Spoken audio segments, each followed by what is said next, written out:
On the third season of Cheers, a new character was brought on as a romantic interest for Diane. This was Dr. Frasier Crane, a psychiatrist Diane dated as an opposite to her previous boyfriend, bar owner Sam Malone. This character was designed to only be in a few episodes, however the executive producers loved the work of actor Kelsey Grammer so much they extended the role into a series regular.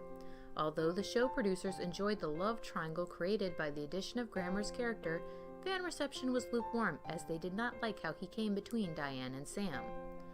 In 1993, when Cheers ended, there were no plans for a spin-off show. However, the producers were eager to cast Grammer in a lead role in a separate program. Originally, they envisioned a character who was a paraplegic millionaire and motorcycle enthusiast. This idea, however, was short-lived, and eventually they decided to take the character of Frasier and remove him from the Cheers format by relocating the show across the country in the city of Seattle. Initially, they assumed the focus of much of the show would be around the radio station Grammer would work at as a radio psychiatrist, but they worried it would be too similar to another sitcom called WKRP in Cincinnati. So they decided the new show should be a blend of Frasier's personal life at home and at work. Although it was a rocky start moving from Cheers to Frasier, the show became one of the most popular during its run and led to much acclaim for Kelsey Grammer in the titular role. Here are 10 behind-the-scenes facts about the show. Roz Doyle, played by Peri Gilpin, is Frasier's producer on the show and close friend off-air. Their dynamic is closer to brother and sister throughout the series run, although there are a few episodes with awkward attempts at flirting and one ill-planned night in bed. For the most part, Roz is a source of real-life experience for the book-smart but lovably naive Dr. Crane. Gilpin, however, was not the original choice to play the role. Initially, producers selected Lisa Kudrow for the part. Yes, that Lisa Kudrow, who ended up playing Phoebe on another show you might have heard from at this time, Friends. Although Kudrow was funny playing the part of Roz, she was not a strong enough alpha dog presence against Grammer, and the producers recast the role early in production. As a side note, this character was named after real-life Wings producer Roz Doyle, who died of breast cancer in 1991. In the 1970s, there was an extremely popular television show called The Nanny and the Professor, starring Juliet Mills and Richard Long. This was created as a result of the popularity of Mary Poppins during this time. Although in the show, Nanny Phoebe's magic is more implied than overt powers, such as Mary Poppins, she is psychic. This has absolutely nothing to do with Frasier, except for the fact that this show played a major role in why Kelsey Grammer was against casting Jane Leeves in the role of Daphne. According to Grammer, casting a British woman as a psychic housekeeper/physical therapist would make the show too similar to the original Nanny and the Professor concept. Grammer preferred the idea of a Latina in the role and was campaigning for actress Rosie Perez to be cast in the part. However, producers convinced Grammer to do a table reading with Leaves, and he agreed she would be perfect for the part. Although many parts of the show take place in the radio station KACL and Cafe Nervosa, one of the most expensive sets to put together was Frasier's living room, coming in at almost $500,000 to furnish and decorate. Although some pieces were rented, such as the Eames chair, many others had to be purchased outright and cost several $1,000s apiece. This was done to achieve the luxurious effect that the producers wanted. One of the most obvious pieces is Martin's Lazy Boy in the middle of the room.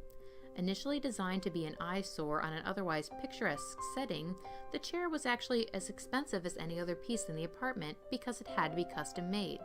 Set designers went to secondhand shops looking for a chair that was ugly enough to play the part, but were unable to locate one, so they had the fabric purchased from a custom shop that specialized in tacky 70s designs. Frasier developed a huge following during its run, and several cast members received hundreds of fan letters. The character with the highest letter count, however, was Moose, the dog who played Eddie. Eddie was portrayed by a Jack Russell Terrier who had originally been adopted by a family that wasn't aware of the breed's rambunctious nature. Moose had relentless energy, he dug holes in the backyard, chased anything in his path, chewed furniture, and even climbed trees to escape his enclosure. His family gave him up to a rescue organization, which is where professional trainer Matilda DeCagny found him. DeCagny decided that he would be a good working dog because of his boundless energy and desire to always be doing something. Moose turned out to be an apt pupil and learned to follow commands immediately. During the doggies' audition for the show, the producers were looking for a pooch that could stare endlessly at Kelsey Grammer, which is a running joke throughout the series, and Moose performed flawlessly, staring at Matilda's outstretched index finger off stage until he was released. Moose retired at the age of 10 after the end of season 7, and his son Enzo took over the role of Eddie. Moose had been bred with the idea of achieving a look-alike replacement when it came obvious that Frasier would have a very long run. Enzo had 2 siblings, a sister named Miko, who would be too small to play the part of Eddie, and Moosey, who had a noticeably different marking. Perry Gilpin, who played Roz, fell in love with Moosey and adopted him. Both Moose and Moosey have since passed away. The character of Niles was written specifically for David Hyde Pierce. Originally, Frasier was an only child and no brother had ever been referenced throughout the Cheers run. However, one of the assistant casting directors found a picture of Pierce and approached the show's creators with it, noting the strong similarities between Grammer and Hyde Pierce. The creators were so impressed with the resemblance, they found old footage of Pierce from the show, The Powers That Be, and arranged immediately to meet with him. They offered him the role shortly afterward. Pierce has said that he actually wouldn't like Niles Crane in real life, because he was against people for whom their world is the only world. A major story arc that occurred in Frasier is when Roz Doyle became pregnant and would end up as a strong single mother figure. This was incorporated as part of the show to give Roz a story arc and develop her character further. However, the actress was not actually pregnant at the time. This was created just for the show. Gilpin said many of her friends and family members questioned whether or not she was pregnant because the ploy was executed so perfectly and lasted through an entire season. However, producers and Gilpin soon realized the addition of a child was actually a misstep and did not add the expected results for Roz's character. So her daughter Alice was rarely featured on film and was usually just referred to. This also helped reduce the amount of time that they had to limit their hours of production due to child labor laws by featuring an actual child. This is very different than when Jane Leeves did get pregnant, but the character was not in a position to be pregnant at that time. The writers had to invent a storyline for Leeves to account for her changing figure. This resulted in a somewhat awkward story arc where Daphne begins viciously overeating to compensate for Niles' high expectations of her and their relationship. Although the storyline feels rushed and is never referred to again after Leeves' return to the show, it is a way to keep the character on without needing to add the addition of another child character. When the character of Daphne did get pregnant later in the final season, this was again created for the storyline. Leeves was not actually pregnant. John Mahoney plays the role of Martin Crane, Frasier and Niles' father, a retired police officer. Martin's character was based off producer Peter Casey's real-life father, who had served on the San Francisco Police Department for 3 decades. The producers were keen to land Mahoney for the role. Luckily, he was impressed with the pilot script and accepted the job. Martin Crane appeared in every one of the show's 264 episodes, and Mahoney received 2 Emmy nominations and 2 Golden Globe nominations for the role. Despite playing his father, Mahoney was actually only 15 years older than Grammer. In one glaring inconsistency, on Cheers, Frasier had once said that his father was dead, and also that he had been a renowned scientist. Kelsey Grammer pointed out this inconsistency to Frasier's producers, but they decided not to address the issue in the hope the audience would forget. However, later in the series, it is revealed that Frasier and his father had not been on speaking terms when the morbid comment had been made to his friends back in Boston. As a side note, John Mahoney was on an episode of Cheers, not as Frasier's father, but as an advertising executive who specialized in making jingles. In real life, Grammer and Mahoney became very close. Grammer had lost his father when he was very young, and Mahoney didn't have any children of his own, so the two developed a father-son relationship over the course of the series. Prior to stepping in as Daphne Moon, Jane Leeves used an accent coach. Although she was from England, just north of London, and already had an accent, producers wanted to be sure that American audiences would understand her.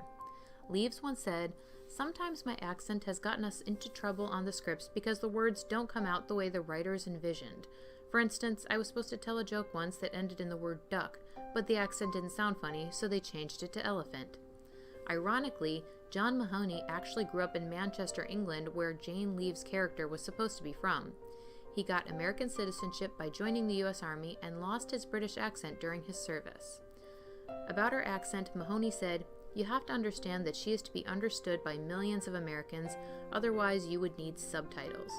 It is like Train Spotting or The Full Monty. It took people half of those movies to work out what they were saying, and I think her accent is great." Have you ever watched an episode of The Simpsons with Sideshow Bob? It's no secret this character is voiced by none other than Kelsey Grammer. For Bob's voice, Grammer performed an impression of theater actor and director Alice Robb. Grammer had once worked with Robb, whose lamenting tones became the foundation for Sideshow Bob. In a later episode titled Brother from Another Series, writer Ken Keeler was assigned to write an episode featuring Sideshow Bob. Keeler was an avid fan of Frasier and thought it would be hilarious to mix the two, and the character of Sideshow Cecil was born based on the brother dynamic between Frasier and Niles. Pierce was cast as Sideshow Bob's brother, causing Pierce to joke, "Normally I would not do something like this, but how often do you get to work with an actor like Kelsey Grammer and, more importantly, play his brother?" The pair has been featured in 3 other episodes: Funeral for a Fiend, O Brother, Where Bart Thou, and My Fair Lady.